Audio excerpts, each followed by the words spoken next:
আমি ওনার নাম জুটন দত্ত, বয়স 28, বাবার নাম জ্যোতিলাল দত্ত। ওনার বাড়ি মতাই বিলোনিয়া পিএসসির আন্ডারে। তো উনি আমাদের একটা পুরানো কেসে 1-2 ছিলেন, যা আমাদের আগরতলা জিআরপিএস কেস নাম্বার 109/2023।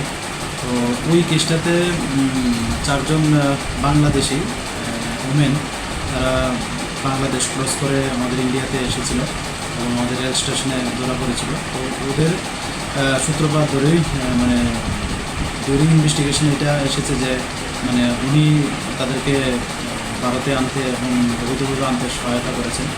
এই সুবাদে আজকে আমরা তাদের মতায় বাজারে আমরা অভিযান চালাই। এবং কারণ আমাদের কাছে একটা আছে, ভোররাতে একটা খবর আসে যে উনি বাজারে আছেন মতায় বাজারে। সে মোতাবেক খবর পাওয়া মাত্রই আমরা যাই এবং বিলোনিয়া থানাকে ইনফর্ম করি।